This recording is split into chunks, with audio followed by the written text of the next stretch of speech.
Sebiru hari ini, birunya bagai langit terang benderang. Sebiru hari kita bersama di sini. Seindah hari ini, indahnya bak permada di taman surga. Seindah hati kita, walau kita kan terpisah. Bukankah hati kita telah lama menyatu dalam tali kisah persahabatan ilahi? Pegang erat tangan kita terakhir kalinya, hapus air mata meski kita kan terpisah. Selamat jalan teman, tetaplah berjuang, semoga kita bertemu kembali. Kenang masa indah kita sebiru hari ini.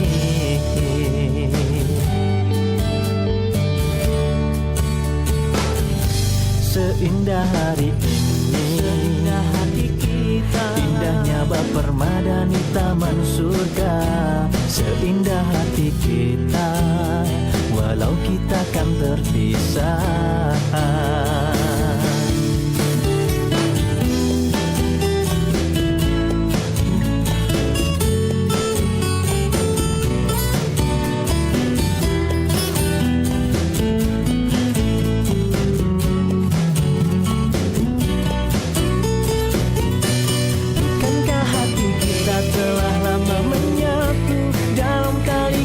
Persahabatan ilahi, pegang erat tangan kita terakhir kalinya, hapus air mata meski kita kan terpisah. Selamat jalan teman, tetaplah berjuang, semoga kita bertemu kembali. Kenang masa indah kita sebiru hari ini. Bukankah hati kita telah lama menyatu dalam tali kisah persahabatan ilahi? Pegang erat tangan kita terakhir kalinya, hapus air mata meski kita kan terpisah. Selamat jalan teman, tetaplah berjuang, semoga kita bertemu kembali. Kenang masa indah kita sebiru hari ini. Seindah hari ini, indahnya bak permada di taman surga. Seindah hati kita, walau kita kan terpisah. Dan kita terakhir kalinya, hapus air mata meski kita kan terpisah. Selamat jalan teman, tetaplah berjuang, semoga kita bertemu kembali. Kenang masa indah kita sebiru hari ini. Bisa kita mulai, Ustaz? Bukankah hati Ya. Baiklah. Assalamualaikum warahmatullahi wabarakatuh. Waalaikumsalam warahmatullahi wabarakatuh. Bismillah walhamdulillah, asyhadu an la ilaha illallah wa asyhadu anna Muhammad abduhu wa rasuluh. Adri wa yassir li amri wahlul 'uqdatam min lisani yafqahu qawli. Marilah kita bersyukur kepada Allah Subhanahu wa taala, Tuhan yang Maha Pengasih lagi Maha Penyayang, yang tak pilih kasih tak pandang sayang, yang nikmatnya tak terhitung tak terbilang, yang dengan nikmatnya tersebut kita dapat berkumpul walau di tengah pandemi dan terpisah antar jarak, tetapi kita bertemu dalam satu ruang virtual yang insya Allah salawat beriring salam kita hatur sembahkan kepada Rasulullah Muhammad sallallahu alaihi wasallam, yang mana kita semua mengharapkan syafaatnya di yaumil akhir kelak. Yang kami hormati dan muliakan Bapak Ustadz Farid Nu'man Hasan, yang perlu kawan-kawan sekalian ketahui bahwa beliau merupakan seorang penulis buku dan kontributor dakwah tuna. Dan yang saya hormati juga seluruh audiens atau peserta pada kajian sore kita hari ini. Selanjutnya, saya Husnul Fikri yang akan memandu jalannya acara kita pada hari ini, yang mana acara kita pada hari ini merupakan acara spesial menjelang apa? spesial menjelang momen yang ditunggu-tunggu oleh mahasiswa-mahasiswi PKN STAN setiap tahunnya. Nah, momen apa itu? Yang setiap tahunnya kita tunggu dan kita nantikan, yaitu ujian tengah semester.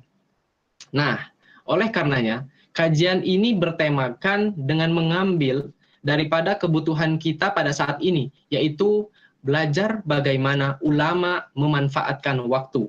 Yang mana materi akan disampaikan oleh Ustadz Farid Nu'man Hasan. Dan di akhir, kami juga meminta kesediaan Ustadz untuk memimpin doa untuk Indonesia yang lebih baik ke depannya, dan terkhusus untuk hajat para mahasiswa dan mahasiswi PKN STAN yang akan menghadapi ujian sebentar lagi, semoga dilancarkan oleh Allah Subhanahu wa taala. Baiklah, tanpa memperpanjang kalam lagi, langsung saja kita masuk ke acara yang berikutnya, yaitu tilawatil Quran yang akan dilantunkan oleh saudara kami Baskara Jaya. Kepada Baskara, kami persilahkan.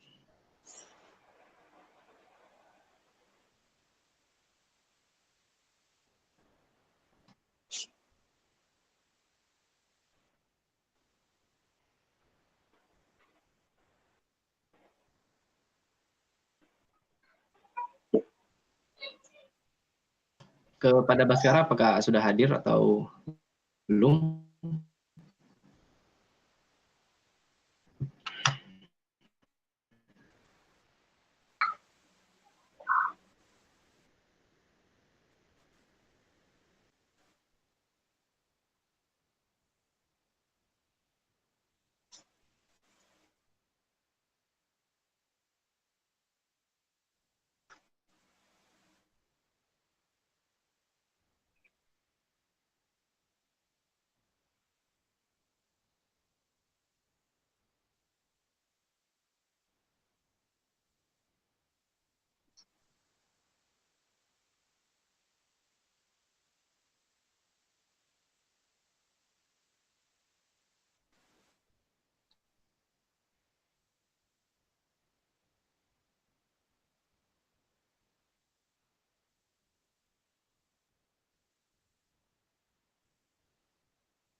Baiklah, kepada saudara Baskara dipersilakan.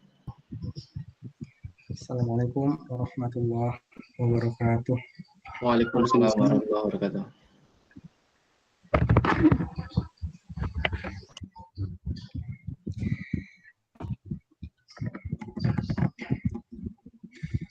A'udzubillahi minasyaitonir rajim.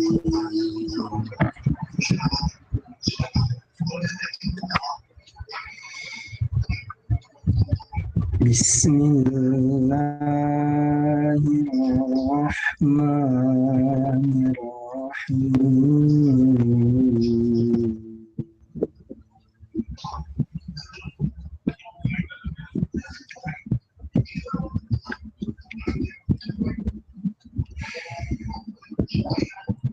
Allahu nurus samawati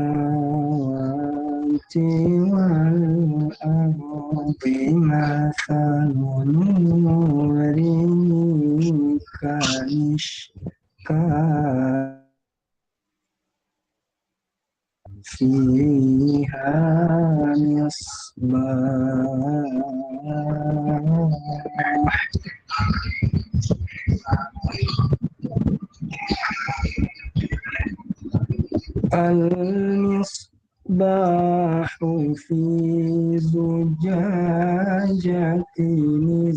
الزجاجة كأنها كوكب دري يوقد من شجرة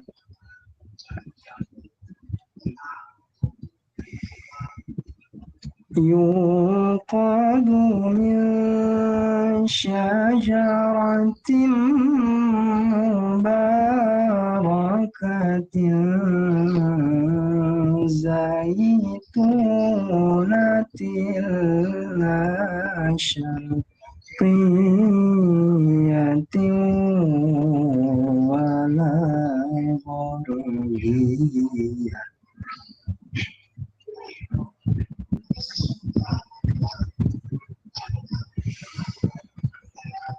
يكاد زيتها يضيء ولو لم تمسسه نار نور على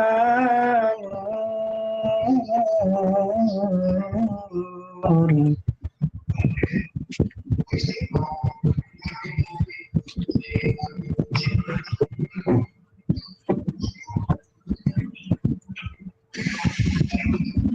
يهدي الله لنوره من يشاء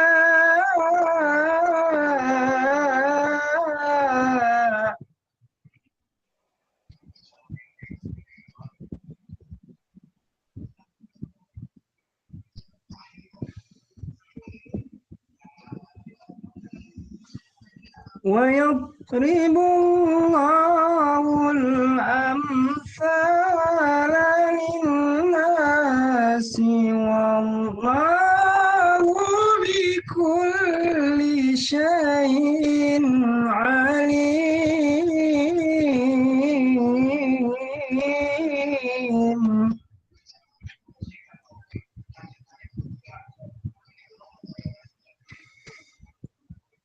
ويضرب الله الأمثال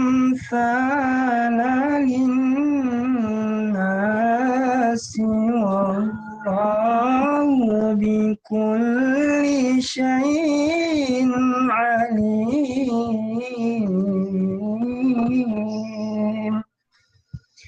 صدق الله العظيم. Wassalamualaikum warahmatullahi wabarakatuh.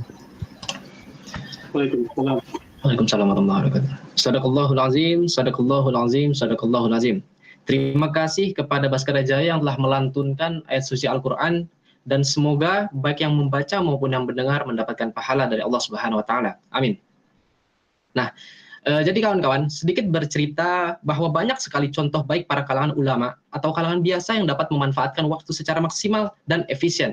Seperti contohnya, Imam An-Nawawi, setiap harinya beliau belajar 12 mata pelajaran. Bisa dibayangkan bagi kita. Lalu Abu Bakar Al-Anbari, setiap pekan membaca sebanyak 10.000 lembar. Zaid bin Sabit sanggup menguasai bahasa Persia hanya dalam tempo waktu 2 bulan. Ibnu Jarir At-Tabari yang mempunyai karya dengan total lembaran 358.000 lembar. Nah, beliau-beliau ini selain belajar dan berkarya juga memiliki kuantitas dan kualitas ibadah yang sangat luar biasa, dan membuat kita bertanya, bagaimana sih cara para ulama itu memanfaatkan waktu di tengah kesibukan antara dunia dan akhiratnya. Jadi selama kurang lebih 45 menit ke depan, mari kita simak pemaparan yang akan disampaikan oleh Bapak Ustadz Farid Nu'man Hasan, dan setelahnya kita akan membuka sesi diskusi atau pertanyaan. Baiklah, langsung saja kami persilahkan kepada Bapak Ustadz untuk menyampaikan materi pada sore hari ini. Kepada Bapak Ustadz dipersilahkan. Ya, jazakallahu khairan. Bismillahirrahmanirrahim. Assalamualaikum warahmatullahi wabarakatuh. Alhamdulillah. Assalatu wassalamu ala Rasulillah wa ala alihi wa sahbihi wa man wala. La quwwata illa billah. Amma ba'd. Ikhwanu fiddin wal akhwatil kiram, a'azanallahu wa iyyakum. Alhamdulillah pada sore hari ini, ya, untuk kesekian kali saya bisa bersama antum semua. Terakhir saya ke Masjid Baitul Mal, MBM, itu kira-kira bulan Januari atau Februari, ya, sebelum masa-masa COVID, ya. Ya, Alhamdulillah ala kulli hal sekarang bisa kembali bersilaturahim dengan antum semua, walaupun dengan cara yang tidak biasa, ya. Namun semoga ini tidak mengurangi sama sekali kekhidmatan kita dalam mengkaji ayat Allah dan sunnah Rasulullah Sallallahu Alaihi Wasallam dalam bab bagaimana waktu dalam kehidupan intelektual Muslim. Sudah dilabeli dengan intelektual Muslim, mahasiswa, bukan lagi siswa tapi maha, tentu harus bisa lebih baik dan istimewa dibanding yang lain, dibanding orang kebanyakan, dibanding bahkan anak-anak SD, SMP, SMA. Nah, dalam hal ini kita akan membicarakan konsepnya dulu. Bagaimana cara pandang Islam terhadap waktu. Ya, kalau berbicara cara pandang Islam, tentu ya cara pandang Al-Quran dan As-Sunnah. Karena ini merupakan dua sumber, dua mata air bagi seorang Muslim, ya, sebagai panduan dalam menjalani kehidupan, termasuk dalam ya memanfaatkan, melewati, mengatur waktunya. Ya, silakan dibuka slide selanjutnya, yaitu Dustur Rabbani. Dustur artinya undang-undang. Rabbani artinya ketuhanan, undang-undang ketuhanan. Maksudnya adalah bagaimana apa kata Allah di dalam Al-Quran. Ya, kita ambil dari salah satu surat yang sangat terkenal, itu surat Al-Asr. Di situ Allah bersumpah dengan salah satu ciptaannya, yaitu waktu, wal asr. Demi masa, demi waktu. Ya, waktu dalam bahasa Arab itu beragam. Kadang disebut al-asr, ya, kadang juga disebut dengan al-waqt, ya, al-waktu sudah menjadi bahasa Indonesia. Kadang juga disebut az-zaman, dan zaman pun juga sudah menjadi bahasa Indonesia. Kemudian juga al-ahd. Al-ahd ini bisa bermakna janji, juga bisa bermakna waktu atau zaman. Gunakan salah satu di antara istilah tadi, yaitu wal asr, demi masa, demi waktu. Nah, ketika Allah menjadikan waktu sebagai salah satu objek sumpahnya, maka ini menunjukkan yang luar biasa dan penting di balik waktu. Karena kehidupan kita berjalan di dalam waktu. Ya, kematian kita pun melewati waktu. Dan waktu tidak pernah berhenti. Setelah kita mati, jangan dikira nggak ada kehidupan lagi. Ada al-hayatu al-barzakhiyah, kehidupan alam barzakh. Begitu kiamat pun kita melalui kehidupan yang baru, yaitu al-hayatu al-ukhrawiyah, kehidupan di akhirat. Waktu terus berlangsung. Kemudian innal insana lafi khusr. Sesungguhnya manusia itu benar-benar dalam ya keadaan rugi. Dalam ayat ini menggunakan lam taukid, lafi, artinya benar-benar dalam, benar-benar di kondisi khusrin, merugi. Jadi bukan sekedar manusia itu rugi, tapi benar-benar rugi. Ya, siapakah mereka? Yaitu orang-orang di luar illalladzina amanu, ya, kecuali orang-orang beriman, wa amilus solihat. Dengan kata lain, orang kafir termasuk orang-orang merugi. Karena dia nggak masuk kategori illalladzina amanu, kecuali orang-orang beriman. Jadi yang merugi itu seluruh manusia kecuali.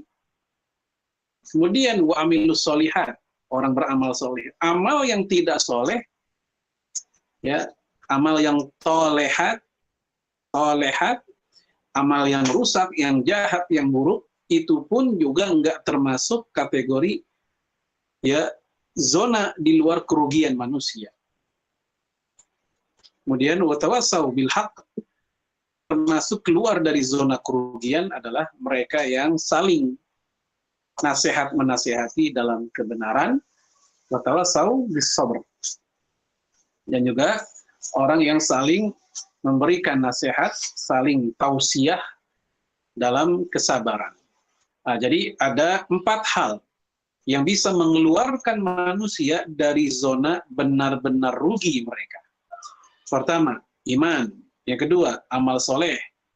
Yang ketiga, saling nasihat dalam kebenaran. Yang keempat, saling nasihat dalam kesabaran.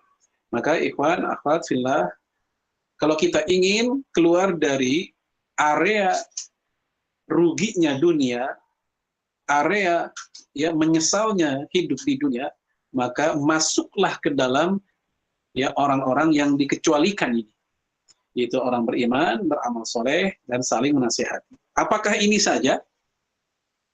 Kalau kita coba kombinasi dengan hadis Nabi Shallallahu Alaihi Wasallam, dalam riwayat Imam Ahmad, Nabi mengatakan, ad-dunya mal'unah, mal'unun ma fiha illa dzikrullah wa man walah wa aliman au muta'alliman. Dunia itu terlaknat, dan terlaknat semua isi dunia, kecuali orang berilmu, ya, orang yang menuntut ilmu, dan orang yang berzikir, serta orang yang membantu, memfasilitasi orang berzikir. Ada 4. Jadi orang berilmu, kemudian orang yang menuntut ilmu, lalu kemudian orang yang berzikir, lalu yang terakhir orang yang memfasilitasi, yang membantu orang lain berzikir walaupun dia nggak ikut berzikir. Maka ini juga cara diantara keluar dari zona laknatnya dunia. Kalau tadi dalam surat Al-Asr, cara supaya keluar dari manusia merugi, yang menyesal, yaitu iman, amal soleh, kemudian saling nasihat dalam kebenaran, dan nasihat dalam kesabaran. Kita lanjut di slide selanjutnya. Masih di Dustur Rabbani. Nah, di ayat ini, surat Al-Hadid 7, Allah menceritakan hakikat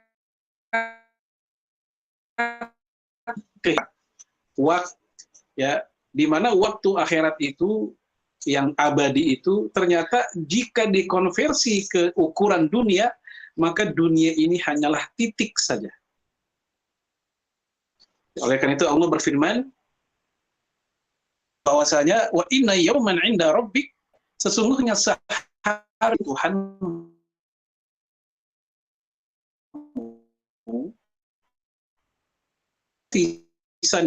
yang kamu hitung. Jadi sehari di sisi Allah di akhirat itu cuman ya 1000 tahun di sini, di sana itu sehari, begitu. Jadi kalau kita hari ini usia udah 20, ada yang 19, atau orang tua kita sudah ada yang 50, itu kalau dikonversi ke ukuran akhirat itu belum apa-apa. Ya, 1000 tahun di dunia, di sana hanya sehari. Menunjukkan betapa lamanya kehidupan akhirat dan abadi.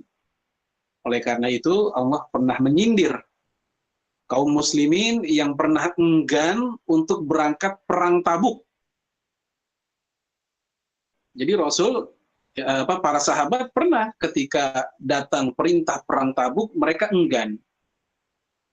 Ya, di situ Allah menegaskan, ya ayyuhalladzina amanu ma lakum idza qila lakum unfiru fi sabilillahi thaqaltum ilal ard araditum bil hayati dunya minal akhirah fama mata'ul hayati dunya fil akhirah illa qalil.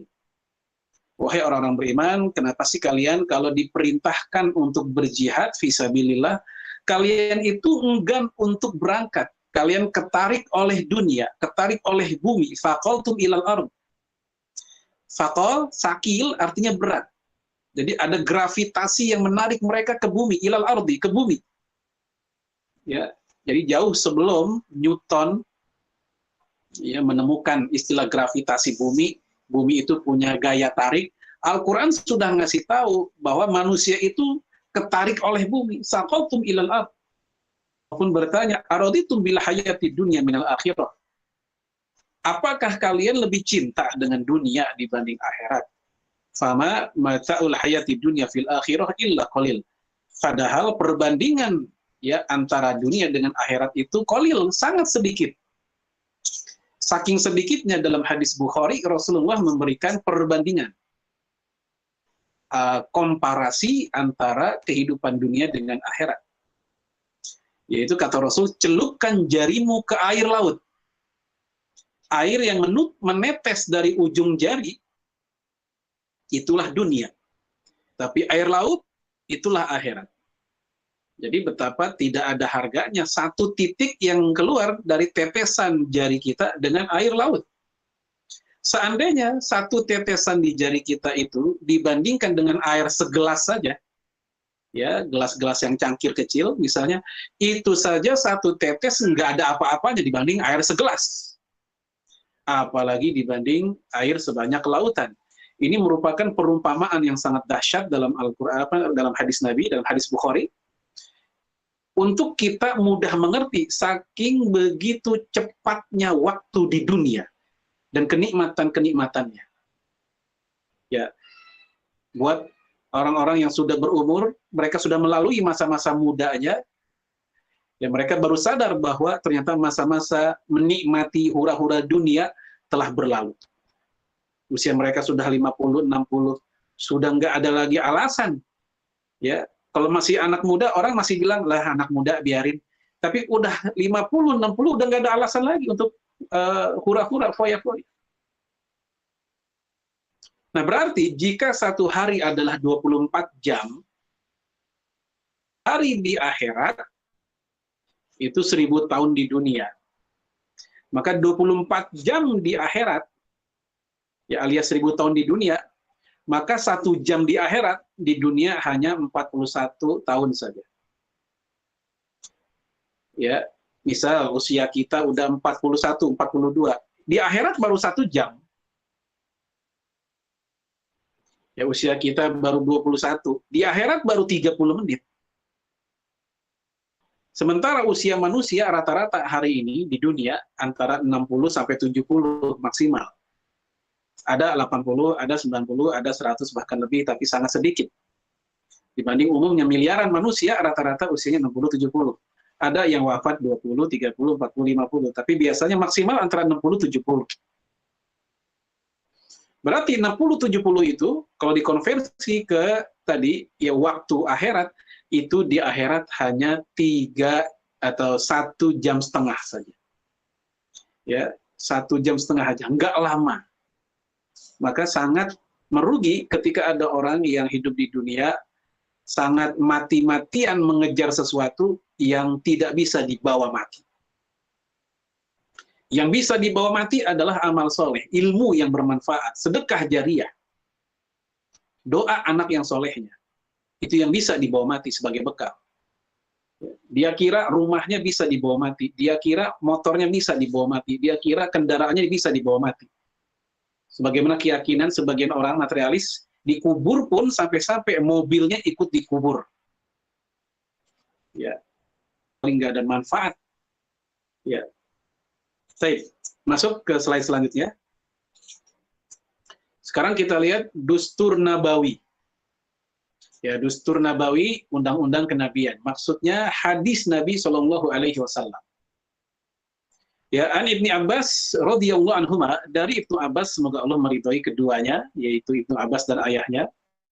Qala, dia berkata, qala Nabi sallallahu alaihi wasallam, bahwasanya Nabi alaihi salatu wasallam bersabda, "Maqbunun fihi ma katsirun minan nas." Ada 2 nikmat yang rata-rata manusia makbun, ya, abaikan, lalaikan. Dan ini kafir, banyak. Bukan sedikit, banyak sekali manusia yang kayak begitu. Apa kata Rasul? 2 nikmat tersebut, as-sihhatu wal faragh, yaitu kesehatan dan waktu luang. Ya, sekarang kita dalam keadaan waktu luang. Ya mungkin di antara antum ada yang Sabtu nggak kuliah, atau ada yang kuliah semester pendek. Apalagi sekarang dalam keadaan kuliah di rumah, mungkin lebih banyak waktu yang terbuang. Nah, jangan sampai kita termasuk yang disindir dalam hadis ini, yaitu orang yang melalaikan dua nikmat Allah. Nikmat sehatnya, ya begitu sariawan dia tahu betapa nikmatnya punya mulut, lidah, gigi, gusi, bibir yang sehat tanpa sariawan. Begitu punya telinga yang sakit, atau mohon maaf dia tuli, dia baru tahu dan baru sadar betapa nikmatnya punya telinga yang normal. Ketika matanya sudah berkurang penglihatannya, minusnya sangat banyak, ya harus dibantu dengan kacamata yang sangat tebal, dia baru tahu nikmatnya melihat. Ya itulah sederhananya. Manusia baru tahu nikmatnya sehat ketika sakit. Baru tahu nikmatnya al-faraq, waktu luang, ketika begitu tua, waktu luang banyak terbuang. Atau begitu sangat sibuk, saking sibuknya, banyak hal-hal yang tidak produktif yang dia lakukan. Sementara yang produktif, yang bermanfaat, dia abaikan. Ya, umur udah 18, 19, 20. Waktu awal SMA pernah punya target, pengen hafal juz amma. Sampai sekarang nggak hafal-hafal. Udah berlalu 3 tahun, 4 tahun. Sekarang mungkin di antara antum sudah masuk ada yang ya akhir dari semester 4 atau akhir semester 2 atau bahkan akhir semester 6. Artinya udah nggak muda lagi semester 6 di kampus. Ketika awal-awal kuliah pernah punya target. Ya, targetnya adalah ingin IPK sekian, IPK sekian, sampai menjelang semester 6 alias sudah 1/5, 2 sudah lewat, semester 5 sudah lewat. IPK kita pun segitu nggak pernah sampai, boro-boro sesuai targetnya, jauh misalnya. Akhirnya kita hanya bisa meratapi, ya Allah udah lewat, bertambah, kurang, tapi prestasi kuliah masih gini-gini aja. Inilah yang disindir dalam hadis ini, orang sehat, orang yang waktunya luang banyak kebuang begitu aja. Ini ketika usia sudah 20-21. Nanti begitu udah 30, muncul lagi masalah baru. Muncul lagi masalah baru. Usia 50, muncul lagi penyesalan yang baru. Ya, nggak usah nunggu lama sebenarnya. Setahun 2 tahun yang akan datang pun, kalau kita punya target-target tertentu, dan kita abaikan karena faktor, mengabaikan sehat dan waktu luang, kita akan menyesalinya sih biasanya. Aduh, kemarin Ramadan target hatam, ternyata nggak hatam juga. Ya, kemarin target Ramadan pengen nyobain sedekah sehari walaupun hanya Rp2.000. Faktanya sampai Ramadan selesai jangankan 2.000. Ya, jangankan sehari 2.000, sehari 1.000 pun tidak. Ya, berlalu begitu aja. Waktu awal Ramadan target ingin tarawih full 30 hari, itu targetnya. Ramadan sudah lewat sampai sekarang ternyata tarawih paling hanya 15 hari. Ya, selalu ada alasan. Ya, maklumlah, ya tarawihnya di rumah atau di kos-kosan, nggak di masjid, lagi begini. Ya, memang setan selalu begitu, berhasil menemukan alasan. Supaya, ya kekeliruan kita selalu punya alasan. Dihiasi oleh setan supaya kekeliruan kita itu nampak benar dan indah. Baik, sekarang kita masuk ke slide selanjutnya. Nah, sekarang kita masuk nasihat para ulama. Ini nasihat-nasihat emas, nasihat az-zahabiyah, ya nasihat emas dari para ulama untuk kita, para pelajar, ya mahasiswa, secara khusus dan umumnya umat Islam. Pertama kita ambil dari Imam Ibnul Qayyim, ya rahimahullah. Dia mengatakan, inna a'zamal idha'at, sesungguhnya paling besar adalah idha'atul qalbi. Pertama, kehilangan hati. Hati secara fisik ada, tapi hati secara makna hakikatnya sudah hilang dia. Ya, nggak pernah ada rasa sedih ketika sesama Muslim dihina. Tidak pernah ada kecemburuan terhadap agama. Tidak pernah ada rasa tangis terhadap dosa dan kesalahan. Hatinya keras. Nah, ini yang disebut pertama kali oleh Imam Ibnu Qayyim, bahwa a'zamal idoat, ya, kehilangan yang paling besar adalah idoatul qalbi, kehilangan hati. Yang kedua kata beliau, idoatul al-waqti, kehilangan waktu. Kehilangan waktu, karena waktu itu harta yang sangat mahal. Kalau nggak percaya, coba lihat. Olimpiade lari 100 meter. Sprint 100 meter. Ya, dulu di Indonesia beberapa bulan lalu atau tahun lalu, ya, Zohri, ya, sprinter Indonesia masih muda, usianya 19 tahun saat itu, sekarang baru 20 tahun. Ya, namanya Zohri. Ya, sempat menjadi juara di mana. Nah, dia, ya, perbedaan antara juara 1, juara 2, juara 3, 100 meter, itu nggak sampai berdetik-detik, 0, yang satu mungkin bisa 10,01, juara 1 dia. Yang satu sedikit lebih lambat, 10,05. Yang satu lebih lambat 10,5, belum sampai 11, bayangkan, belum sampai 1 detik. Juara 1 sampai juara 3 perbedaannya hanya 0, tapi status mereka berbeda. Yang satu mendapatkan emas, yang satu mendapatkan perak, yang satu mendapatkan perunggu. Betapa mahalnya waktu. Detik saja dihargai tidak sama. Makanya salah satu kerugian, kehilangan yang paling besar adalah idoatul waqti, yaitu hilangnya waktu. Kemudian kata Imam Ibnu Qayyim, fa idoatul qalbi min itharid dunya alal akhirah. Ya, hilangnya hati contohnya adalah orang yang mendahulukan dunia dibanding akhirat. Mendahulukan dunia dibanding akhirat. Ya. Main HP, buka game. Sekedar main game doang dia rela. Untuk apa? Untuk masbuk sholat. Nanggung nih, nanggung dikit lagi, nanggung dikit lagi, nanggung dikit lagi. Imam sudah hampir salam, dia belum bangun. Dia menukar dunianya. Dia menukar akhiratnya dengan dunianya. Masih bagus kalau kesibukannya kesibukan syar'i. Apa kesibukan syar'i? Ya, sedang kredit membantu orang tua. Sedang kredit, ya, jihad fisabilillah. Sedang kredit membantu orang yang nyawanya terancam sehingga sholatnya menjadi telat. Ini maklum uzur syar'i. Sedang safar, hal-hal duniawi yang main-main, yang sia-sia. Ya, dia buang waktu begitu aja. Tahu-taunya dia lihat jam, ya Allah udah jam 4 belum asar, misal. Ya Allah udah jam 6:30 belum maghrib. Ngapain dia sebelumnya? Ya, sekali lagi, ya mungkin hanya membuang waktunya untuk yang sia-sia. Hanya membuka WA, melihat diskusi-diskusi, ya masih bagus diskusi keilmuan. Ini diskusi-diskusi yang sebegitu menguras pikiran, tenaga, hati, dan mengotorinya. Baik. Ini screeningnya hilang ya? Itu tadi idoatul qalbi, itu terbuangnya hati.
Ya, baik, kita lanjut. Tadi yang Ibnu Qayyim masih dibalik dulu. Yang slide sebelumnya.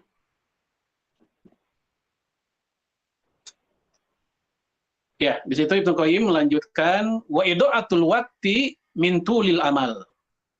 Yang termasuk membuang-buang waktu adalah panjang angan-angan. Ya, panjang angan-angan, banyak keinginan tapi sedikit amal.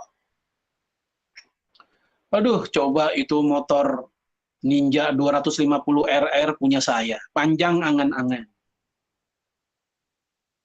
Aduh, coba itu mobil yang antik, yang mengkilat, yang mewah, yang nyaman punya saya, tulul amal. Ya, ini semua kata Imam Ibnu Qayyim membuang-buang waktu, membuang-buang usia. Kemudian kita lihat sebagian salaf, ya, mereka mengatakan bahwasanya man kana yaumuhu ka'amsi fahuwa makbun. Orang yang hari ini sama seperti kemarin, maka dia telah lalai. Wa man kana yaumuhu syarran, adapun yang harinya lebih buruk, kalau tadi kan sama, harinya lebih buruk dibanding kemarin, min amsihi fahuwa mal'un, maka dia terlaknat. Ya, ini terlaknat. Itu kalau lebih buruk. Ramadan tahun lalu bisa berhasil 2 kali khatam. Sekarang 1 kali pun tidak, atau hanya 1. Mal'un, dia terlaknat. Lebih buruk prestasinya. Ya, sementara kalau sama saja, itu makbun, dia telah lalai. Na'udzubillah. Mungkin kita pernah ngalamin naik turun IPK. IPK semester 1, alhamdulillah 3,5. Nah, semester 2 hampir 4. Ya, begitu semester 3 jadi aktivis, rohis, pengurus, apa begitu, mulai banyak aktivitas, turun. Menjadi, ini bukan hanya makbun, standar sebagian salaf, mal'un, maka dia telah terlaknat. Ya, terlaknat apa sih terlaknat? Hilangnya rahmat Allah. Walaupun memang sangat mungkin ada orang yang prestasinya turun karena kesibukan syar'i, ya, atau karena dia sakit sehingga banyak mata kuliah yang dia nggak ikut dan seterusnya.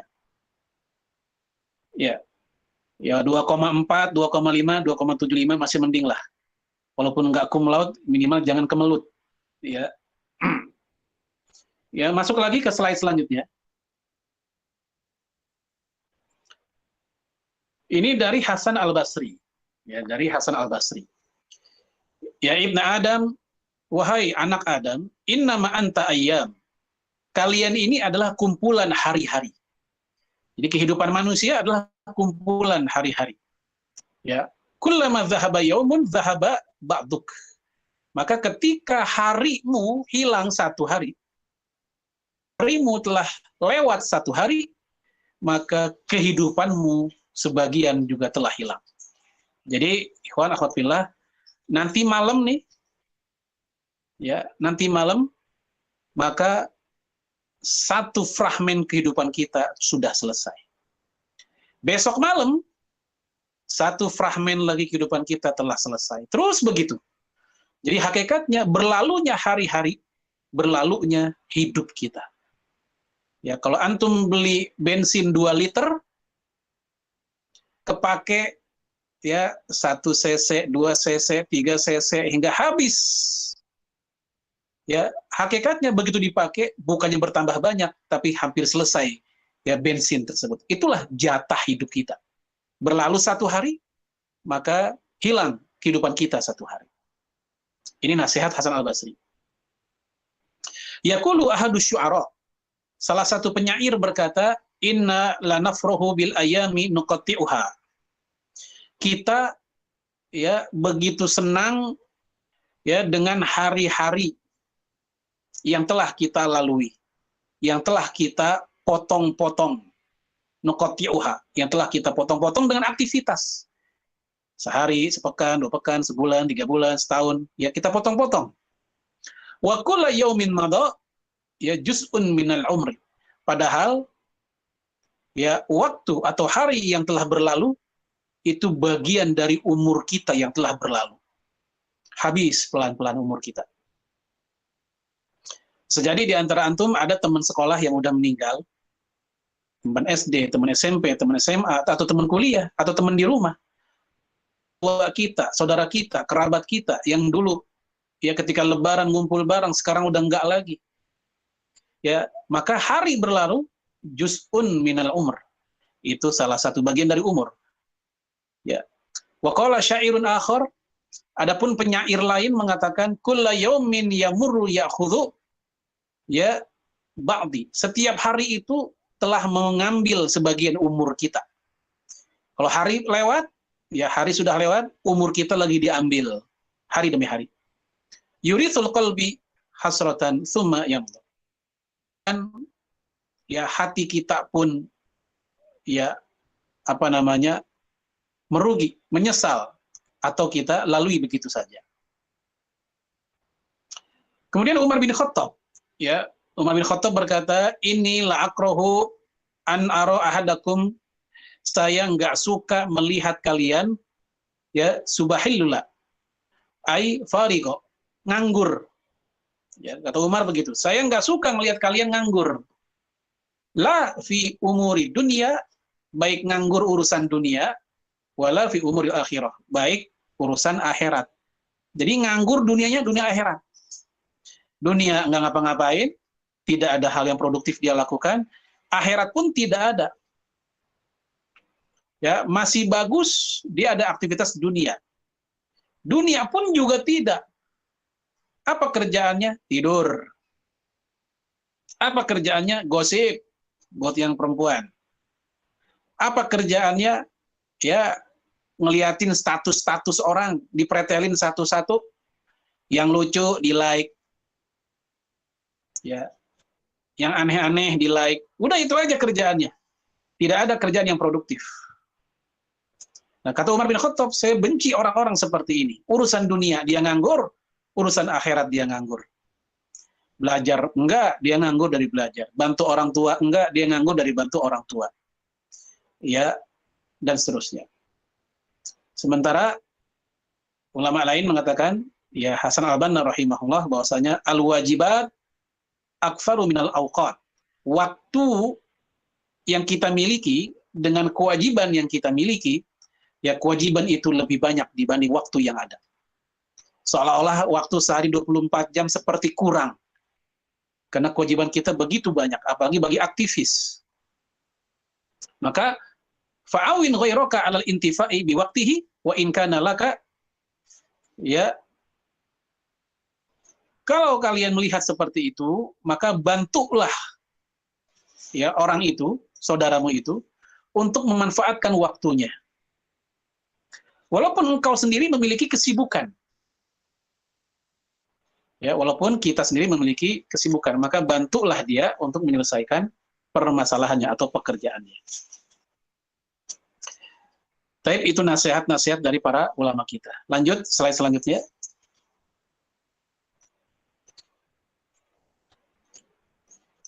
Karakter waktu. Pertama, dia cepat berlalu. Dan tidak bisa kembali lagi. Berlalunya cepat, tapi nggak bisa kembali lagi. Coba kita lihat, sekarang mungkin di antara kita ada yang sedang menanti Ramadan lagi, Ramadan tahun depan. Kita ngerasa lama banget masih. Masih setahun lagi Ramadan, gitu kan? Tapi nanti begitu sudah masuk Ramadan, tahu-taunya sudah lewat lagi, Syawal lagi. Ya, buat kaum akhwatnya, menunda-nunda qadha. Menunda-nunda qadha puasa Ramadan. Kenapa? Karena pikiran dia nanti juga bisa, besok juga bisa, bulan depan juga bisa, bulan depan lagi bisa. Tahu-taunya udah Sya'ban. Cepat berlalu. Yang dulunya TK, taman kanak-kanak, ya sekarang udah kuliah. Perasaan masa-masa TK di antara antum belum lama. Ya, kita masih ingat waktu nyanyi di depan kelas bersama kawan-kawan, makan bareng, nangis. SD masuk dunia baru juga demikian. Kayaknya belum lama, cepat berlalu. Dan tidak bisa kembali lagi. Oleh karena itu Al-Ghazali pernah ditanya, apakah yang paling jauh Dia mengatakan waktu yang berlalu. Kenapa? Karena waktu yang sudah berlalu, walaupun 1 detik sebelumnya, nggak bisa kembali lagi. Silakan, 1 detik yang sudah kita lewati sebelumnya, bisa nggak balik lagi? Nggak bisa.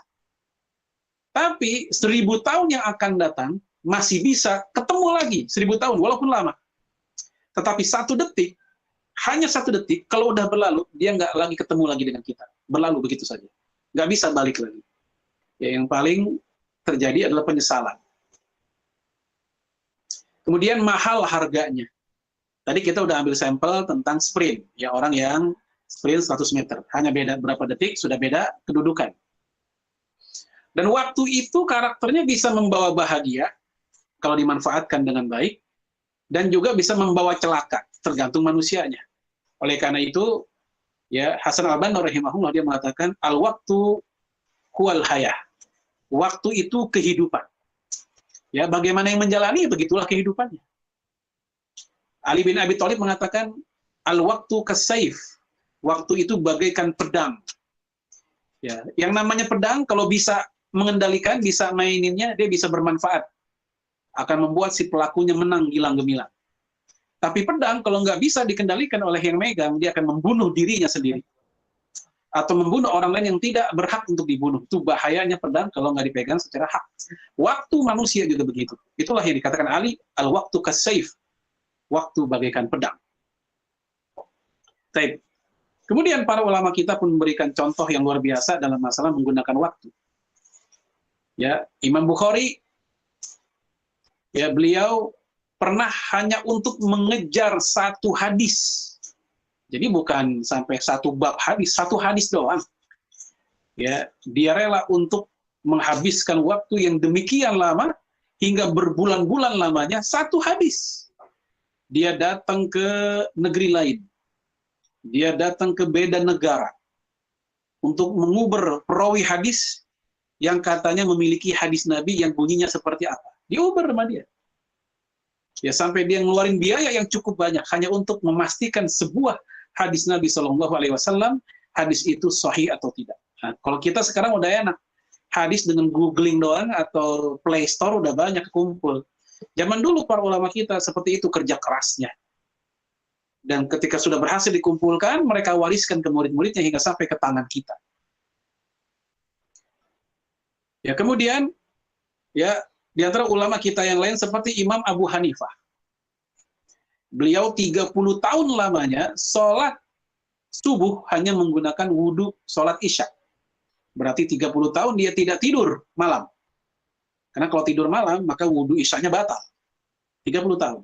Adapun Hasan al-Basri, 30 tahun pula, beliau sholat berjamaah, nggak pernah ngelihat punggung orang. Maksud nggak ngelihat punggung orang. Maksudnya adalah selalu di soft terdepan. Ini buat kaum laki-laki. Selalu di soft terdepan. Sehingga diceritakan dia 30 tahun salat, nggak pernah ngeliat punggung orang, selalu di soft terdepan. Imam Hasan al-Basri. Adapun prestasi belajarnya, jangan tanya. Imam Abu Hanifah, kata Imam Syafi'i, nahnu fil fikhi yalul Abi Hanifah. Dalam masalah fikih, kita ini adalah keluarganya Imam Abu Hanifah. Ini Imam Abu Hanifah. Ibadahnya luar biasa, nuntut ilmunya luar biasa. Abu Yusuf, murid Abu Hanifah. Beliau bercerita, 20 tahun saya lamanya ngaji ke Abu Hanifah. Ikut taklim ke majelisnya Abu Hanifah. 20 tahun. Selama 20 tahun itu, saya 18 tahun belajar adab, sisanya 2 tahun belajar fikihnya. Lihat, 18 tahun belajar adab, etika, akhlak, moralitas. Adapun fikihnya dia pelajari 2 tahun. Ini saking pentingnya menuntut ilmu-ilmu tentang etika dan adab. Sampai-sampai para ulama ada yang belajar adab hingga sampai seperti itu. Ya, ini tentang Imam Abu Hanifah. Kemudian tadi sebagian dari Imam Abu Yusuf. Lalu kemudian, yaitu Imam Syafi'i. Imam Syafi'i diceritakan oleh Al-Ghazali, beliau dibesarkan dari keluarga yang miskin. Ketika belajar, dia mencatat bukan di buku, tapi di tulang belulang. Alat tulisnya pun juga bukan pulpen, tapi ujung tulang yang sudah dilancipkan. Ya, itu penanya dia, kolamnya dia itu. Dan tulangnya sangat banyak, karena saking banyaknya catatannya. Dia masukkan ke dalam gerobak. Ya, setiap dia datang ke majelis ilmu, ke guru-gurunya, ya, dan dia pun dia membawa gerobaknya, selalu seperti itu. Dan berapakah guru Imam Syafi'i? Imam Zahabi menceritakan dia berguru kepada 1000 orang guru lebih. Walaupun di antara 1000 itu yang paling terkenal ada seperti Imam Malik, ya, Imam Sufyan bin Uyainah, Imam Muhammad bin Hasan, ya, Imam Fudail bin Iyad, itu nama-nama tokoh besarnya. Tapi kalau di total 1000 lebih gurunya. Suatu ketika gerobak yang dia miliki dicuri oleh pencuri yang berisi tulang-tulang tadi. Lalu si pencuri ini, si perampok ini mengatakan, lain kali kalau belajar jangan lagi ditulis di tulang, tapi hafalkan supaya kalau dicuri engkau pun tidak kehilangan ilmu. Nah, gara-gara dinasehati oleh perampok, ya, ini perampok bukan hanya ngerampok tapi ngasih nasihat juga. Ya, gara-gara itu dia pun setiap kali belajar datang ke majelis taklim bukan hanya nyatat tapi dia juga menghafal apa yang dia catat. Sebagai bentuk antisipasi kalau ya catatan dia dicuri lagi, dia tetap tidak kehilangan ilmunya. Karena kata beliau, al-ilmu la fis sutur, walakin fis sudur, kata Imam Asy-Syafi'i. Ilmu itu bukan semata-mata yang ditulis saja, tapi ilmu itu apa-apa yang mengendap di hati manusia, yang tertanam, yang terinstal dalam hati manusia. Menghafal itu penting, tapi memahaminya lebih penting. Dan menghafal merupakan tangga pertama untuk memahami. Memahami, insya Allah udah pasti dia hafal. Ya, tapi kalau masalah ibadah, ya luar biasa Imam Syafi'i. Sampai ada orang memuji Abu Hanifah itu diibaratkan seperti pohon yang tidak bergoyang. Anak kecil ngelapor ke orang tuanya, Pak, itu tetangga kita ada pohon, kalau malam-malam itu pohon nggak pernah goyang, nggak pernah bergerak, selalu tegak. Bingung bapaknya, begitu lihat di siang-siang nggak ada pohon kok. Tapi si anak cerita kalau malam-malam ada pohon yang nggak bergerak sama sekali. Akhirnya si ayah pun penasaran. Tengah malam dia lihat, dia bangun. Ternyata itu bukan pohon, itu Imam Abu Hanifah lagi sholat malam.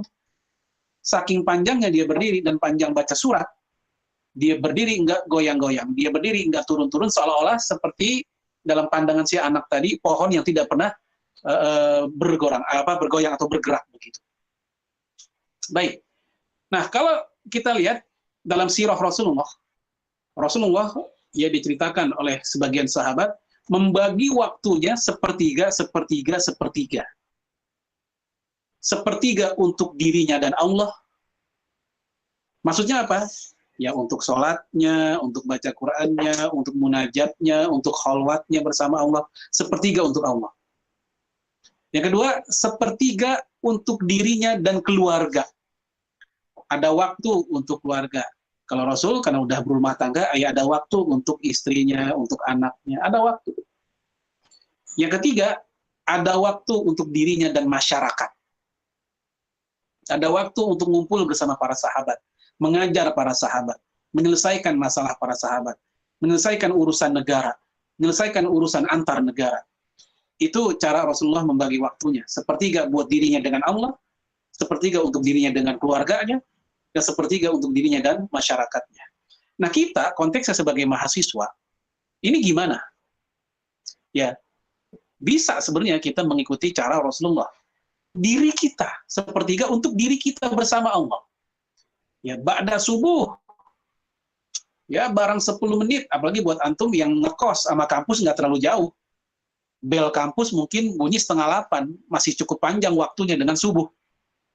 Setelah sholat subuh kita bisa tilawah selama setengah jam. Setelah tilawah kita mungkin nyuci atau apa. Biasalah anak kos seperti apa. Setelah itu kita pun siap-siap untuk berangkat.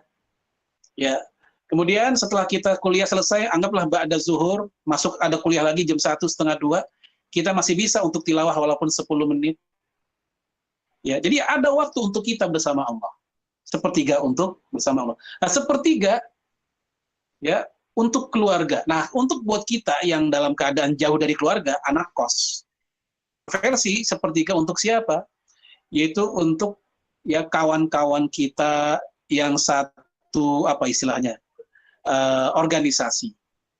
Buat antum yang di Rohis, yang di LDK dengan LDK dengan teman-temannya, ada waktu buat mereka ngurusin LDK-nya. Jangan hanya namanya saja di LDK sebagai sekretaris, sebagai kesmas, sebagai macam-macam, tapi hanya nama. Rapat nggak pernah datang ke panitiaan, nggak pernah muncul, hari H ngilang. Itu amanah dari Allah, bukan amanah dari manusia saja. Itu amanah Allah, itu tugas buat LDK kita. Kemudian, ya setelah sepertiga buat diri kita, buat Allah maksudnya, yaitu dengan ibadah-ibadah tadi. Kemudian sepertiga buat LDK. Kemudian sepertiga untuk kampus, untuk hak kita dengan kuliah. Mohon maaf, aktivitas kita di Rohis, di LDK malah menjadi fitnah. Gara-gara aktivitas di Rohis, IPK 0, istighfar. Ya, IPK-nya 0, innalillahi. Sehingga itu jadi fitnah, jadi bahan gunjingan. Dah, jangan main sama dia deh. Buruk-buruk, jelek-jelek, kan nggak enak jadinya. Padahal dakwah itu nggak harus dengan berucap. Punya prestasi saja, itu udah dakwah buat kita untuk orang lain. Nah, jadi sepertiga yang ketiga, belajar kita. Itu semua ada haknya. Nah, ketika tiga hak ini berbenturan bersamaan, nah ini dia, sering itu terjadi. Di waktu bersamaan, tiga hal ini berbenturan. Mana yang kita utamakan? Utamakanlah yang hukumnya fardu ain dulu. Wakilkan orang lain. Ya, misalnya kita dalam keadaan ya sholat wajib. Bertabrakan dengan apa? Rapat LDK. Sementara kita belum sholat wajib. Sholat dulu jelas. Ngapain rapat dulu? Sholat baru rapat. Nah, kemudian kalau kepentingannya adalah antara wajib lebih utamain daripada yang sunnah. Misalnya saat kita lagi kuliah, lagi belajar di kampus. Mata kuliah yang tidak main-main. Ya entah mata kuliah agama Islam, atau mata kuliah kalau ada ekonomi Islam misalnya, benturan dengan keinginan kita untuk sholat duha. Jam 9, jam 10. Belajar dulu, sholat duha itu sunnah. Toh sholat duha masih bisa kita lakukan jam 6:30, jam 7 sebelum berangkat ke kampus. Itu sudah boleh. Atau jam 11 pun juga masih boleh. Ya, karena waktu duha itu panjang. Ya, sampai, para ulama mengatakan sampai 15 menit sebelum zuhur, itu injury time, ya, ujung-ujungnya sholat duha. Ya, mendingan dia belajar dulu, itu kewajiban menuntut ilmu. Kemudian barulah dia duha. Jangan mendahulukan duhanya, yang nuntut ilmu dia abaikan. Itu sama juga dia membela yang sunnah, tapi melalaikan yang wajib.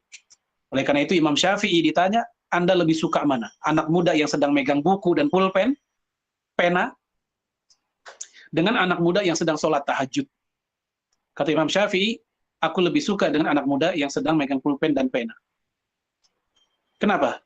Sebab sholat tahajud seistimewa apapun, tetap hukumnya nggak pernah diwajib. Dia hukumnya tetap sunnah. Dan manfaat sholat tahajud untuk dirinya sendiri, untuk yang melakukan, si pelakunya. Sementara belajar, ya nggak pernah bergeser menjadi sunnah. Hukumnya wajib. Belajar hukumnya wajib. Dan manfaatnya bukan buat diri sendiri, tapi buat diri sendiri dan orang lain. Tahajud tadi untuk diri sendiri. Makanya Imam Ahmad bin Hanbal pernah ngomong ke anaknya, yuk kita nginep di rumah orang terbaik, maksudnya di rumah Imam Syafi'i. Diajaklah anaknya. Begitu di malam hari, anaknya mengintip, apa sih rahasianya, kenapa Imam Syafi'i oleh ayahnya dibilang manusia terbaik di zaman ini. Diintiplah. Hanya sedang di kasur bulan di kamar kanadur. Lalu dia pun ngintip ayahnya. Ayahnya di kamar sedang sholat tahajud. Begitu pagi hari si anak ngadu, ayah, katanya ini manusia terbaik. Tapi aku lihat semalam engkau lebih baik, engkau sholat tahajud. Sementara Imam Syafi'i, dia hanya berbaring dan gelisah. ya kanan kiri begitu. Lalu kata Imam Ahmad bin Hambal, yaudah kita tanya dulu ke Imam Syafi'i.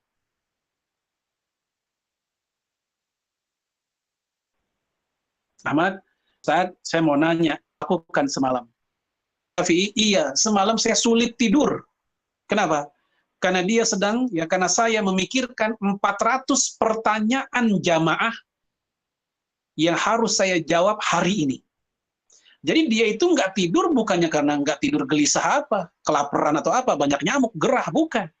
Dia nggak tidur karena sedang memikirkan dalam benaknya, dalam pikirannya, jawaban-jawaban yang harus dia berikan dari 400 pertanyaan manusia hari ini. Lalu kata Imam Ahmad bin Hambal, wahai anakku, itulah Imam Syafi'i. Walaupun bapakmu sedang sholat tahajud, ya andai kata puluhan rakaat, tetaplah itu sunnah dan itu hanya bermanfaat buat diri. Tapi Imam Syafi'i dia, ya dia melakukan kewajiban, itu memberikan ilmu kepada manusia. Baik, ini ketika dalam waktu yang berbarengan kayak begitu, maka standarnya standar dari sudut pandang hukum. Mana yang lebih wajib, mana yang sunnah, mana yang paling urgen, mana yang tidak urgen, dan seterusnya. Baik, ini materi kita tentang bagaimana sikap seorang muslim, intelektual muslim, para mahasiswa dalam membagi waktunya. Semoga bermanfaat. Saya mohon maaf, mungkin nggak lama ya, 5 menit lagi. Ya, saya kembalikan ke moderator. Hadanallahu wa ikum ajma'in. Assalamualaikum warahmatullahi wabarakatuh. Waalaikumsalam warahmatullahi wabarakatuh. Baiklah, alhamdulillah, terima kasih kepada Ustadz atas penyampaian yang sangat luar biasa, membuat kami paham dan membuat ini refleksi diri kami akan pentingnya memanfaatkan waktu dan menstabilkan antara urusan dunia dan juga akhirat. Baiklah Ustadz, apakah bisa kita dua atau tiga aja ya? 2 atau 3. Nah, baik ya kawan-kawan, jadi kami membuka sesi pertanyaan dan ada hadiah untuk 2 orang penanya terbaik. Jadi silahkan bertanya di Google Meet secara langsung ataupun bisa juga di kolom komentar YouTube. Dipersilahkan.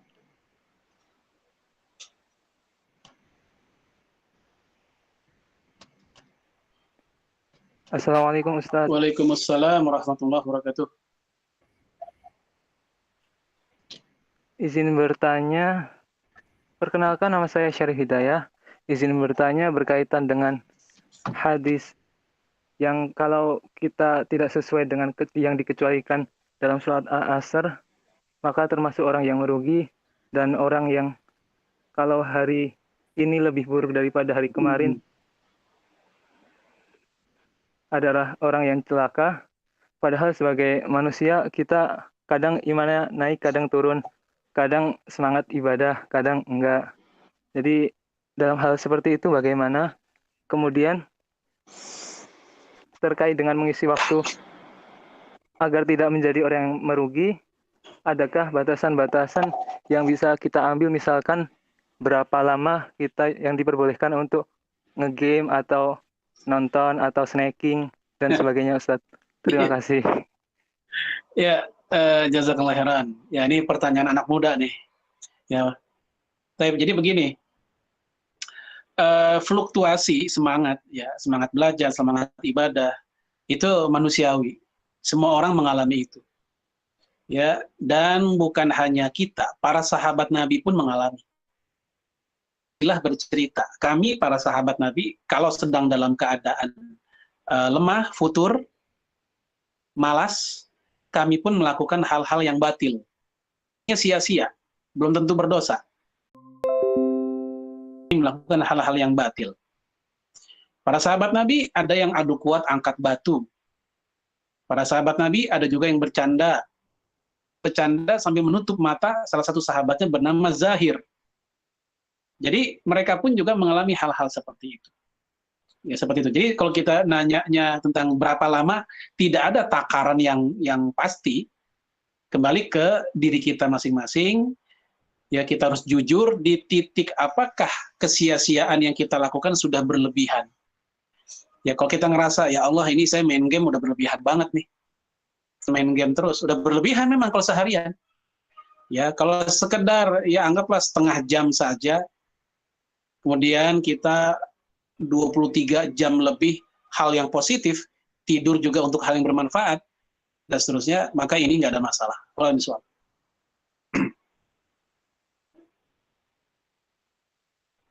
Baik Ustadz, terima kasih atas jawabannya. Lanjut pertanyaan kedua Ustadz ya. Di chat ini ada yang bertanya. Assalamualaikum Ustadz. Sebagaimana yang kita ketahui, ulama-ulama hebat yang menghasilkan karya-karya yang hebat memiliki begitu banyak amalan fardu dan sunnah yang didakwahkan dalam waktu yang sudah lama. Amalan ibadahnya sangat istimewa dan berkualitas pula, sehingga mereka dekat dengan Allah Subhanahu wa taala. Allah Subhanahu wa taala dengan mudah memberikan kemudahan, istiqomah. Lalu bagaimana langkah awal untuk menentukan target dan sistem yang kapasitas seseorang yang masih beramal jauh di bawah ulama? Jazakallah khair. Ya, baik. Untuk masalah ini, masing-masing kita saya yakin punya ibadah andalan. Ibadah apa? Gacoan andalan. Yang paling kita sukai, yang paling kita andalkan. Ya, karena sangat sulit, apalagi zaman ini, ya mencari manusia yang all around, yang mampu berprestasi di seluruh hal. Ya, sholat berprestasi, tilawah berprestasi, puasa berprestasi, sedekah juga. Anggaplah kita sholat malam biasa saja, bahkan cenderung kurang. Tapi untuk sholat duha, kita luar biasa. Misal, anggaplah sholat duha pun kita juga biasa saja. Tetapi sedekah kita luar biasa.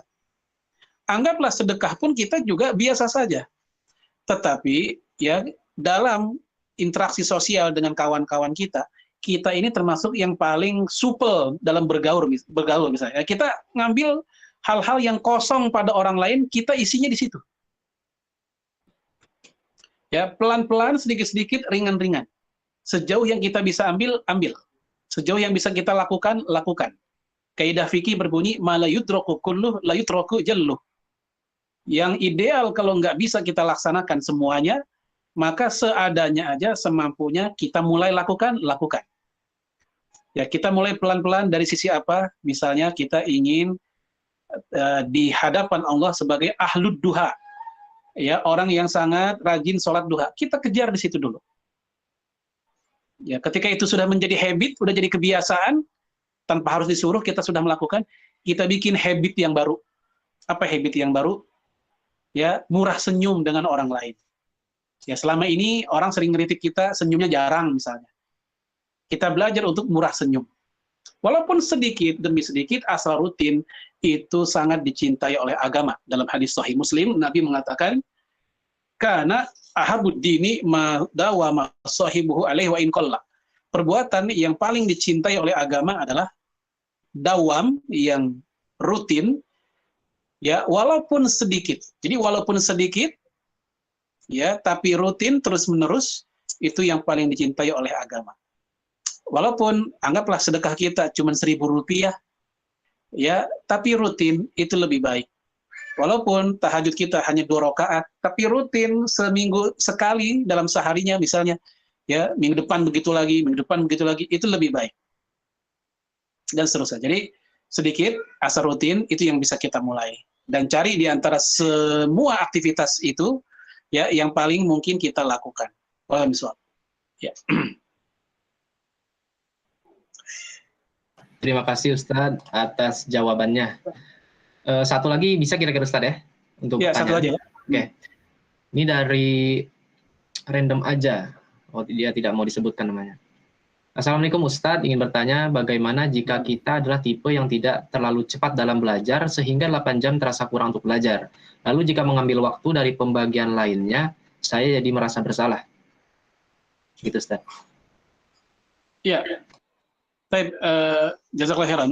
Ya, untuk orang-orang yang seperti itu, yang barangkali daya tangkapnya tidak sama seperti yang lain, tentu ini cara berpikirnya pun tidak seideal tadi. Tidak seideal sepertiga. Itu kan ideal. Ya, kita akan lebih cenderung untuk ya menyusun prioritas dulu. Mana yang mesti kita dahulukan atau prioritaskan. ada 1-2 mata kuliah atau subbab dalam sebuah mata kuliah yang sulit. Yang satu soal kita baru ngerti mungkin setelah 2 jam, 3 jam diskusi dan penjelasan. Ya, misalnya seperti itu. Sehingga menghabiskan hak dari soal yang lain atau subbab yang lain. Maka dalam keadaan seperti itu nggak ada masalah buat dia ya menghabiskan waktu untuk bagian itu dulu. Karena saya sudah katakan tadi, mampu di semuanya ketika itu hal yang sulit, maka jangan sampai nggak bisa semuanya juga, gitu. Ketika kita sulit menguasai semua, maka jangan pula sulit menguasai sebagiannya. Lebih baik kita menguasai 1-2 hal, atau setengah bagian, daripada tidak sama sekali. Nah, seperti itu caranya. Wallahu a'lam. Alhamdulillah, terima kasih banyak kepada Ustadz atas jawaban yang sangat luar biasa dari 3 orang penanya tadi. Selanjutnya Ustadz, untuk terakhir, kami mohonkan kesediaan Ustadz untuk memimpin doa pada sore hari ini terkhusus untuk hajat kami, yaitu untuk kelancaran UTS yang akan kami jalankan pada Senin 15 Juni yang akan datang. Dipersilakan Ustadz. Baik, kita akhiri pertemuan kita istighfar dulu. Astagfirullahaladzim min kulli dhanbin azim wa atubu ilaih. Hamdan syakirin, hamdan yuafi ni'amahu kafi'u mazidah. Ya Rabbana lakal hamdu kama yanbaghi li jalali wajhikal karim wa azim sultanik. Allahumma salli wa sallim ala nabiyyina Muhammad wa ala alihi wa sahbihi ajma'in. Allahumma taqabbal minna salatana wa qiyamana wa siyamana wa jami'a ibadatina ya mujibas sa'ilin. Rabbana la tuzigh qulubana ba'da idh hadaitana wa hab lana min ladunka rahmah innaka antal wahhab. Rabbana hab lana min azwajina wa dhurriyyatina qurrata a'yun waj'alna lil muttaqina imama. Allahumma adfa'anna al-bala wal riba wal zina wal mihan wal fitan wal fahsya wal munkar wal waba wal corona fi biladina Indonesia